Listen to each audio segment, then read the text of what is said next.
Lawyer Kwame Owusu Danso has interacted with the nation and has identified some of the challenges we face and the way forward. Today, he shares with us the way forward in overcoming the negative marginalization that has undermined our development as a country. Stick and stay tuned.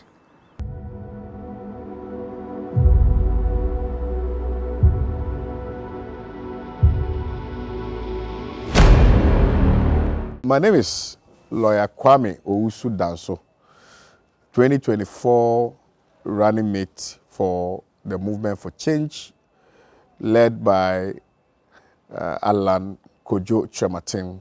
I am a firm believer in the prosperity of Ghana and the potential that Ghana does have, particularly because we have a very strong and rich history.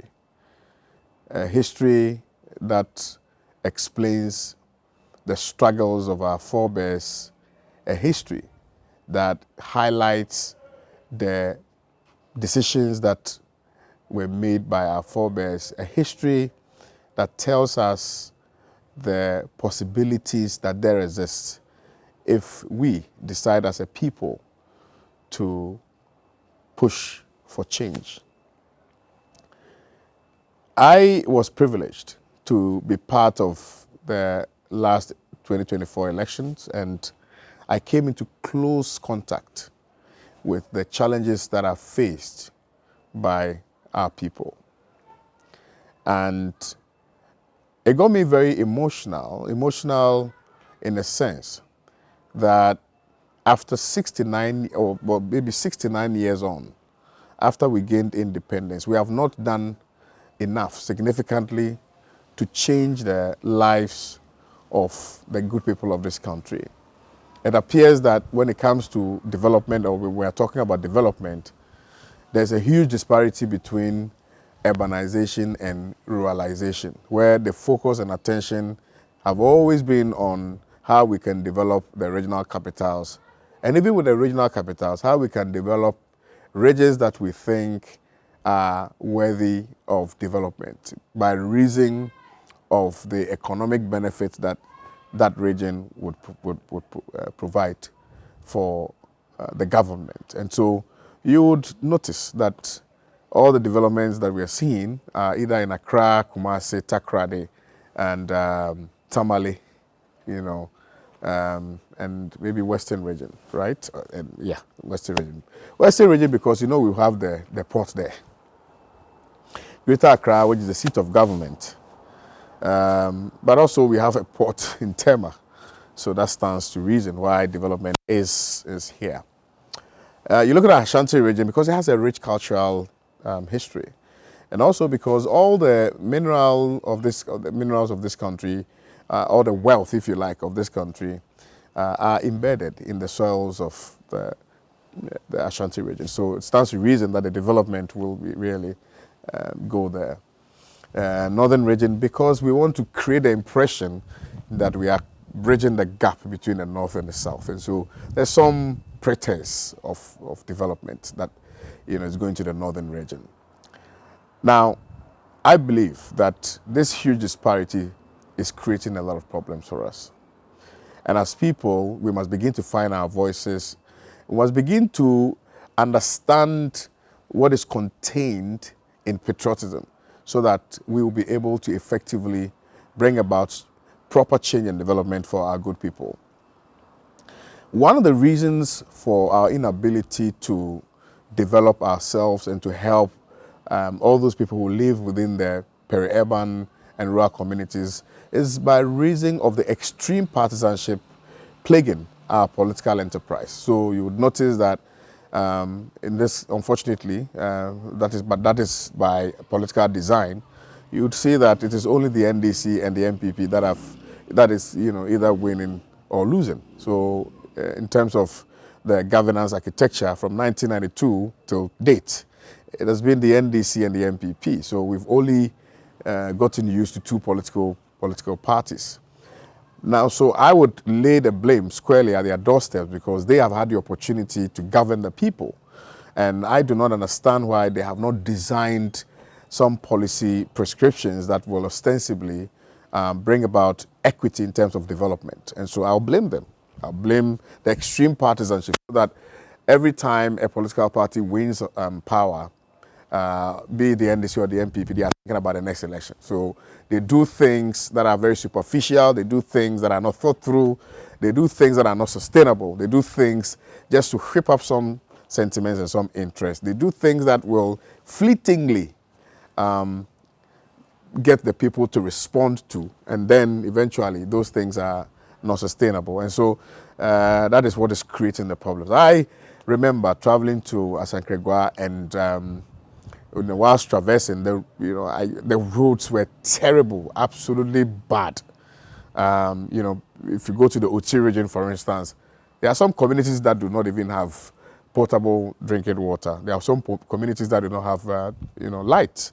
So the rural electrification that we are talking about, that we've seen some 29-point-something% increment in the distribution of power. It is not also true because I have a personal experience of some communities in the Oti region that do not still have light. So here we are again, a new political party is in power, and we are always very optimistic that change may come, that things will change, but we will subject that optimism to real tests at the expiration of the tenure of this administration. That's where we'll be able to now do proper assessment and to see whether or not they've been able to address the challenges confronting the people of this country.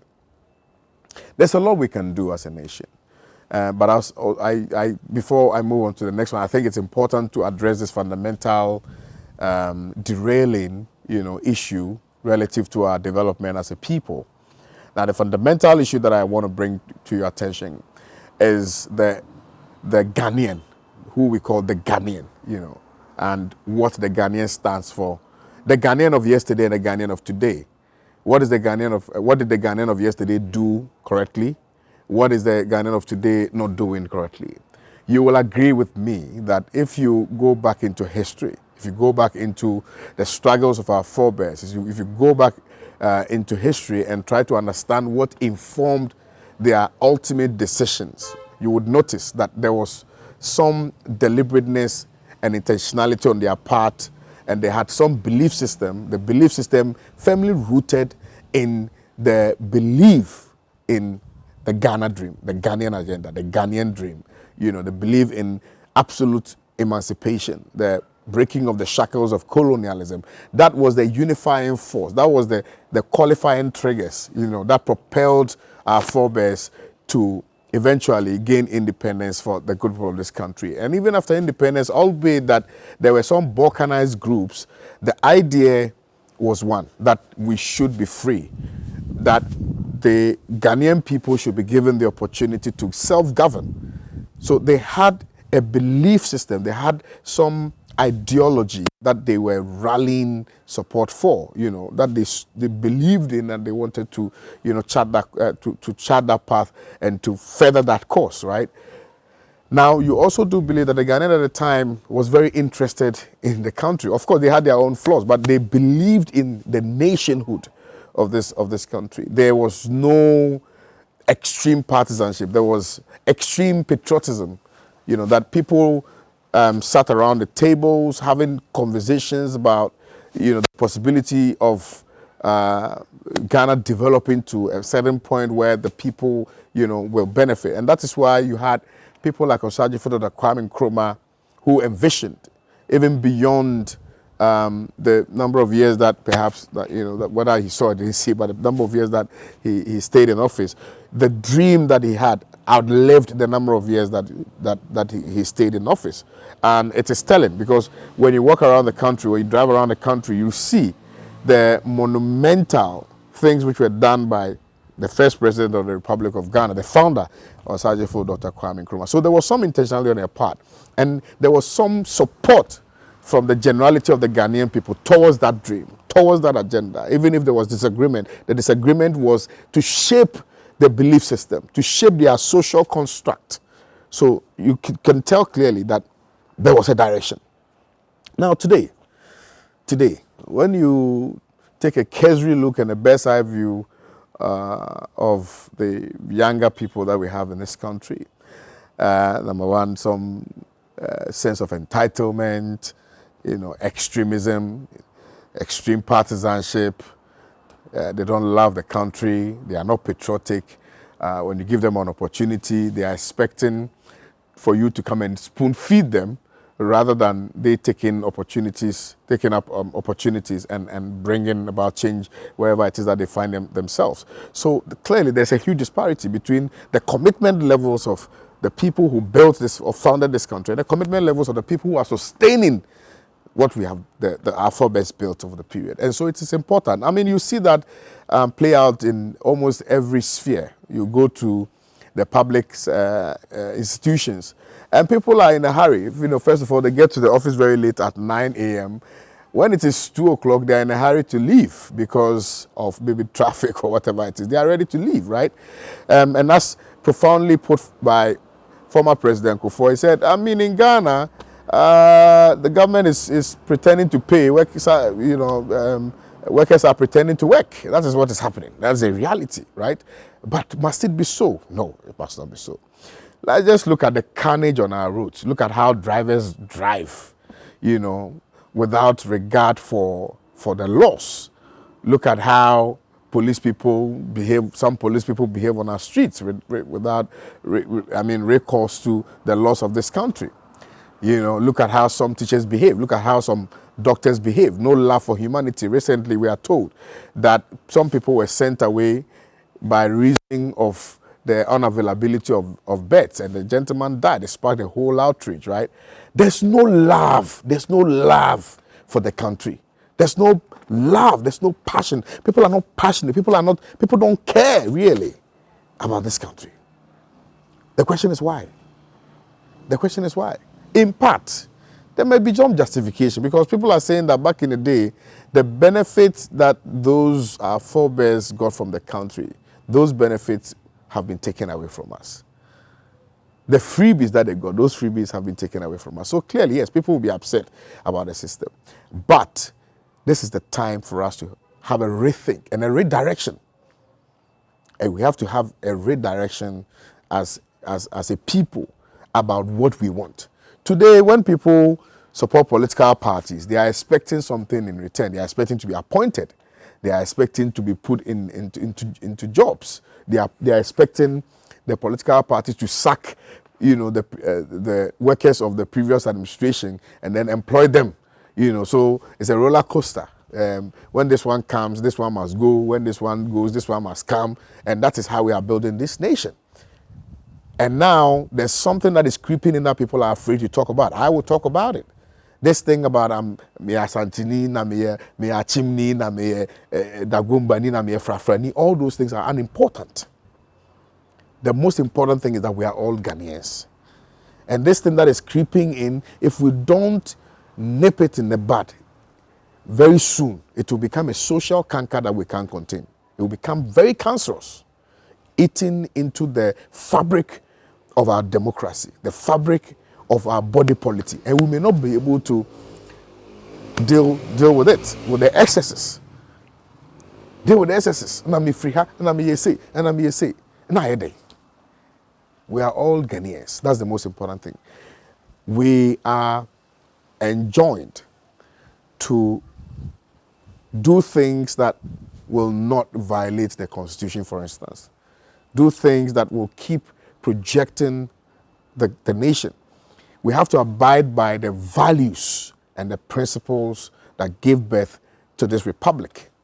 We have a solemn duty to support this country. There's a huge responsibility on the shoulders of young people of this country to take up the mantle, to do what is right, to change the narrative, to change the political dynamics. That is what we ought to do as a people.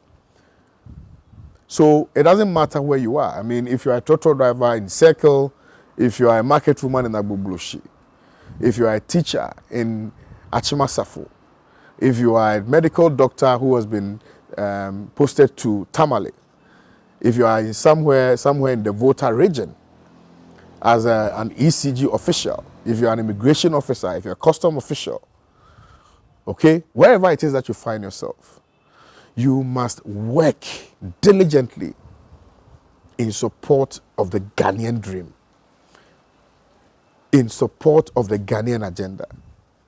You must work diligently to ensure that, yes, our predecessors, particularly from 1992 coming up, have not really done things to change the narrative. We have taken it upon ourselves to change it. I keep saying that the democracy and all the things that we are seeing is not by reason of the deliberateness on the part of any political party. It's because we, the Ghanaian people, have decided that, okay, whatever it is that you do, we are giving you 4 years. So we won't pick up guns and go and fight. Yes, that one won't do it. That is why we have democracy. Okay? Similarly, if we decide that we are all going to come together as a monolithic force to fight for this country, to fight to restore the glory of this country, to make Ghana a safe haven, to make Ghana the hub of democracy, to make Ghana a beacon of hope and light on the continent and in the sub-region. We can do that. It starts with you. It starts with me. It starts with identifying the problems within your organization. It starts with understanding that you are not working in the organization for just anybody. You are working in this organization for the betterment of Ghana and for the betterment of posterity. Once we do that, all of us will be better. Once we do that, Ghana will be better. Once we do that, our forebears will come and not blame us for being timid and for sitting down and allowing the rot to continue. I'm confident that, yes, we are seeing signs that this new administration is acting in the interests of the good people of this country. We will subject it to scrutiny very soon. But right now, we are seeing some signs of positivity. We only would wish, and I would wish, that it continues. Because if it's better for you, if it's better for me, we can start our own businesses. We can create jobs for others to do. We can be confident that we can import vehicles. We can be confident that we can go and import tomatoes. We can be confident that somebody can come and start businesses here so that all of us will be better. So it is a huge responsibility that the people have handed down to His Excellency John Dramani Mahama. I do know that once he has started, he would be able to continue. But if he's unable to continue, we will subject his stewardship to strict scrutiny and make sure we provide solutions that will help. So I want to encourage all of us that we must be Ghanaians, true patriotic Ghanaians. That's the only way we can build this nation. That's the only way our nation can be proud of us. So that once you take care of the country and you are old, you would have put in place systems and mechanisms that will allow the country to also take care of you when you are old. This is what I have to tell all, all of you, my fellow Ghanaians. I thank you very much. My name again is Lawyer Kwame Danso. I'm a policy analyst. I'm a public relations consultant. I'm a political strategist and the former running mate to Alan Chemating. I thank you all. Thank you for the opportunity. Thank you.